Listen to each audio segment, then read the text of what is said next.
speaker is Filip Gawron from Krakow also, who speaks on sign behavior of sums of weighted numbers of partitions. Please. Okay, thank you. So hello everyone, my name is Filip, and yes, I will be talking today about some sign behaviors of some sum of partitions. And this talk will be based on a joint work with automatic work. Okay, so let me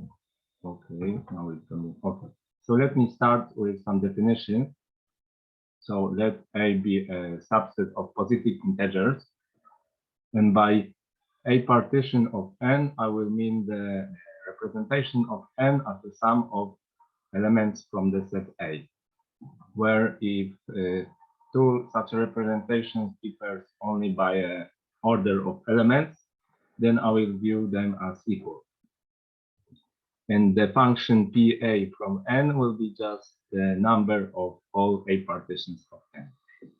For example, if we take A to be set of all positive integers, then we will just obtain the normal partition function, which is deeply studied in mathematics. So now here we have the generating function of our P function. And as you can see, it's just the product of 1 over 1 minus x to the power of A, where this small a runs through all the elements in our big set A. And in our work, we consider the function fa from t and x, which, as you can see here, is the similar product, but here we multiply this x to the power of a by t.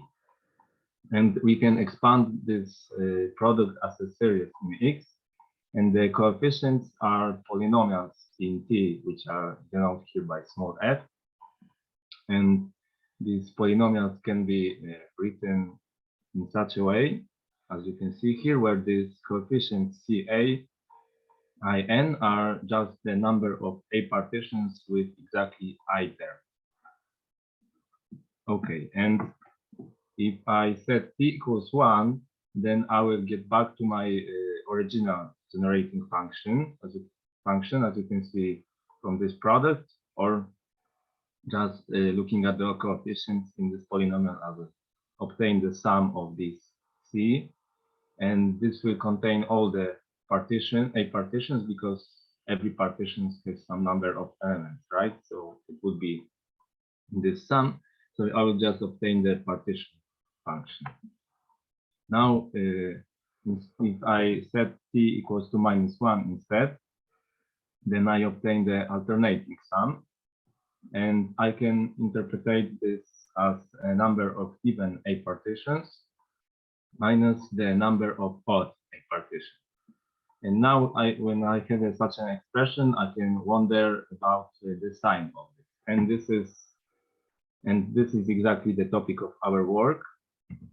So our main question is that we have a subset of positive integers A and some natural number K, whereby natural I mean that it can also be 0.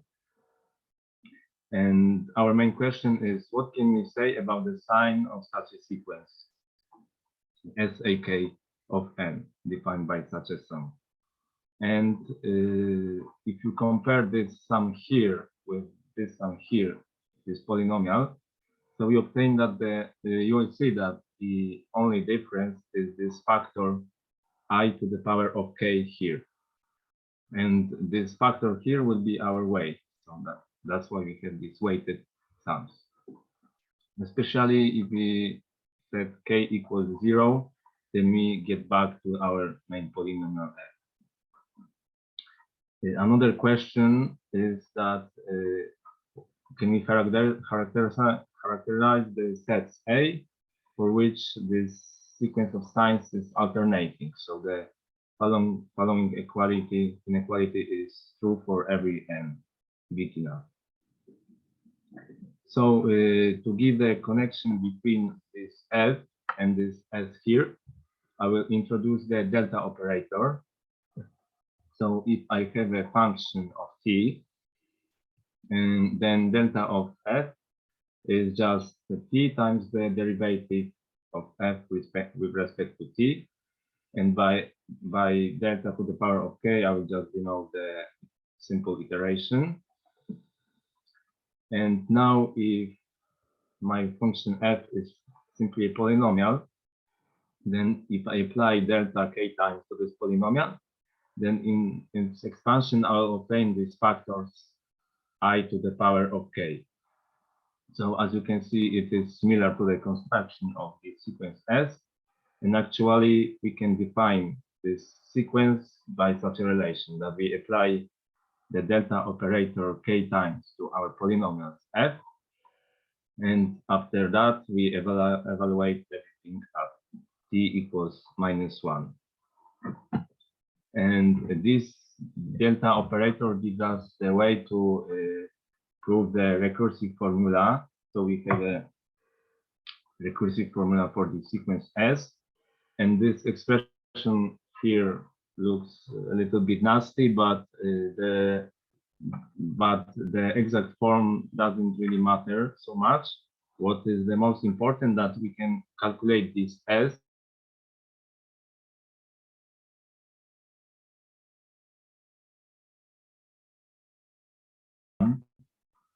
and here we have, as you can see, k minus j. So all these lower indexes will be smaller than this one. And we will use this formula often when, for example, some statement is true for k equals 0, then using this formula, we can often extend it by induction to every k natural. And as you can see here, for the sake of completeness, I have a definition of these polynomials that emerge here. These are such a sum where, here should be d, I'm sorry. So sum over d, which divides I, and we can interpret this as some kind of the generalization of the divisor counting function, because if we set t equals 1, then all these will be just take sum over 1 with divisors of I, which lays in A. So this is such a combinatorial interpretation.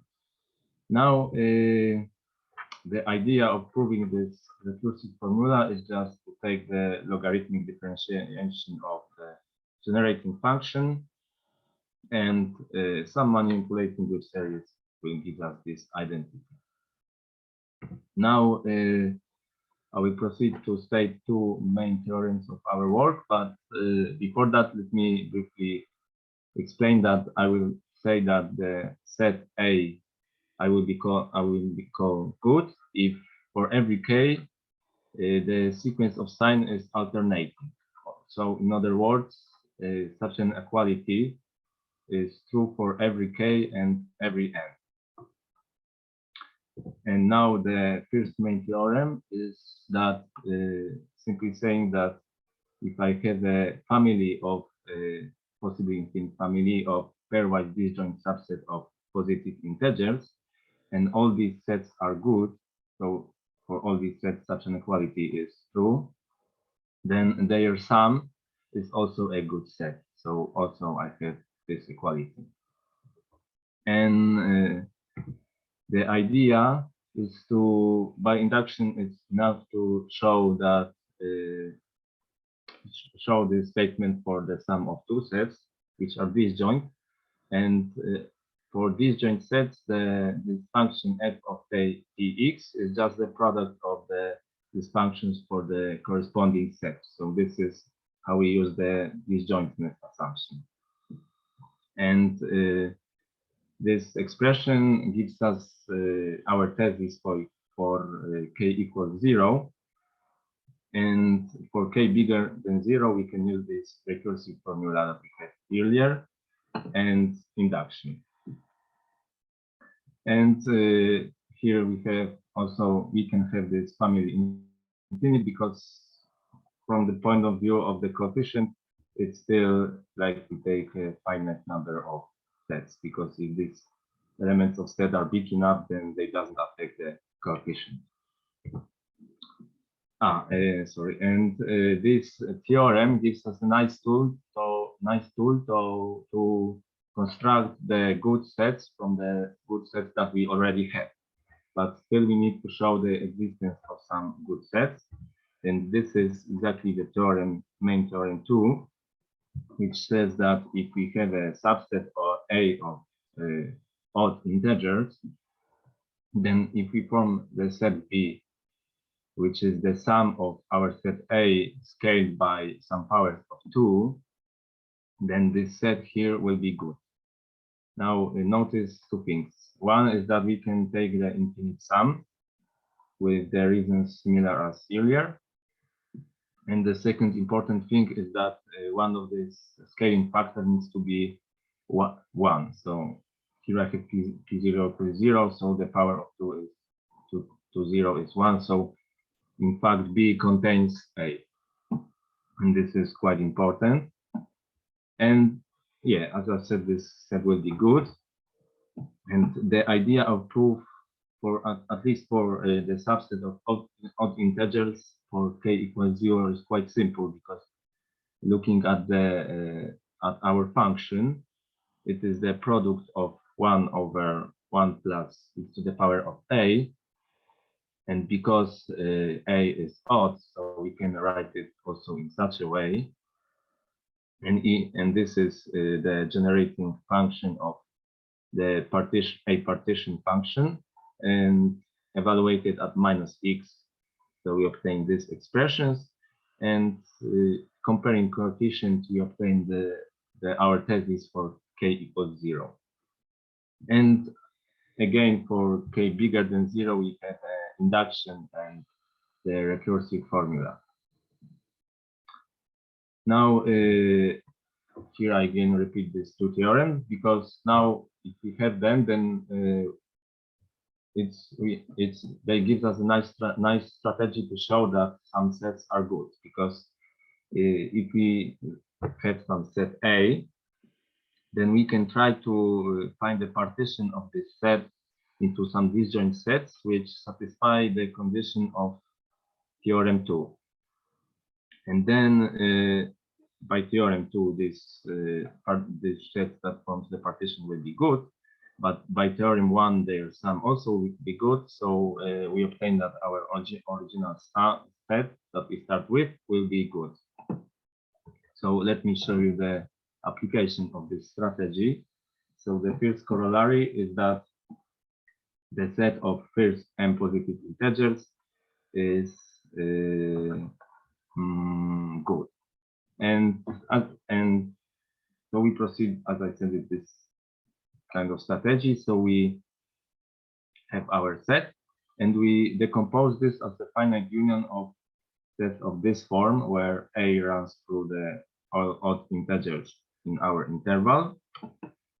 And we take, and we have these conditions of B, that 2 to the power of B times A is not bigger than n. So it is just, this set contains all numbers in this our original set A, which have the odd part equal to A. And these sets form a partition of our A, and they are all disjoint, and they are all of the form described by our main theorem, second theorem. So they will be good, and their sum will be good by main theorem 1, and yeah, we are done. Similar strategy can be applied to the A equals all not positive integers. So again, we can decompose A as this time as an infinite disjoint union of such a sets, where this time A runs through all odd natural numbers, and this 2 aims for A, it goes to infinity, but it's not a problem because in our theorems we could take infinite sums. And the third application is we take A to be the set of all powers of some number m, where m is odd or it is a power of 2. Then such a set is good. And here again, the proof is quite simple because if m is odd, then we obtain the subset of odd integers, and this is good. And otherwise, if m is some power of 2, as we can see here, to the power of s, then we can write a as such a sum as here. And this is exactly the set described by our second-mate theorem. So it is also good. And yes, we are done. So these two theorems show that the class of good sets is quite large, but surprisingly, there are simple sets that are not good. For example, if we take A to be the set of two elements, which are coprime, then for k equals 0, we eventually, our sign sequence eventually period 2 times A times B. And for k bigger than 0, our sequence is eventually periodic with the period 2 times A times B minus A. And now here I have a simple explanation, for example, how this, I mean the idea, how this factor B minus A emerge. So in case when A has just two elements, then we can explicitly calculate our number CA, which is, to recall, it is the number of A-partitions with exactly I terms.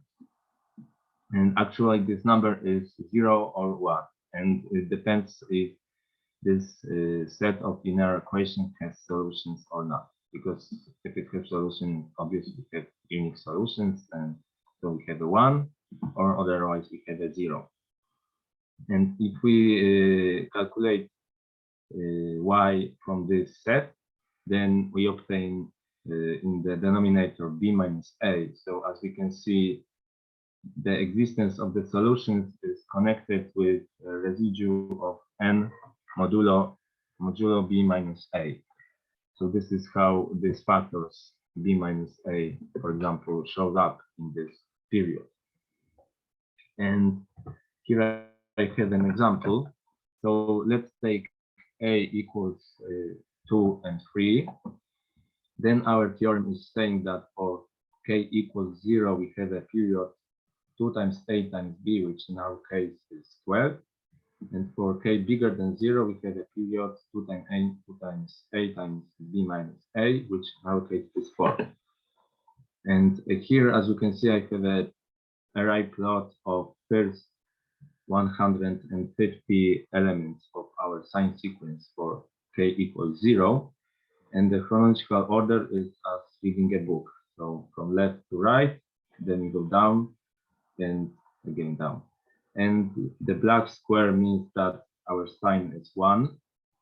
The gray square means that our sign is 0. And the white square means that our sign is minus 1. And in the case for k equals 0, our theorem is saying that we had a period 12. And actually, we can see that our sequence is purely periodic with the period 12. It is the beginning of the period is the single black square. Yeah. And for k equals 1, we should have period 4. And as you can see, I mean, at least at the beginning, this doesn't prove anything, but as you can see at the beginning, our theorem is right. Okay, so now let me finish with some questions and conjectures. So the first conjecture is that if we have a set A, which is finite, and greatest common divisors of all elements in A is 1, then the sequence of sign will be eventually periodic for every k natural. Now, the next two questions are motivated by the following example. If we take A equals 1 to 6, then it can be shown that the sequence of signs for k equals 0 and 1 is eventually periodic with the period 4. And for k bigger than 1, it is eventually periodic with the period 2, or it satisfies such a inequality. So we have the following question: is for some k0, our sequence is eventually periodic with period 2. Then is it true for every k bigger than k0? So this is the first question. And the second question is, can the length of the period increase? So as you can see here, for k equals 0, 1, we have period 4, and then it drops down to the period 2. And let me go back to this theorem. Here for k equals 0, we have the period 2 times a times b, and then it drops down to something smaller. And so that question 3 is asking if this period is always decreasing while the k is increasing. And finally, the conjecture 4. It will be interesting to have some negative results when it comes to this period. So the conjecture 4 is saying that if we take a to be the natural number set of all numbers which are 1 modulo 3 natural, then for k equals 0, the sequence of signs is actually not periodic. And again, as you can see, I have here a plot of first 150 elements of my sign sequence. And at least at the very beginning, it doesn't look like there is some trivial period. It looks somehow chaotic. And here I have also a plot for k equals 1. And it's quite interesting that at the beginning, it looks like it's alternating, but as we can see here, this is the place 127. Here we have the first exception from our alternating rule. So this shows that maybe we can extend this non-periodicness to arbitrary k. And that's all for me. Thank you for your attention. Thank you very much.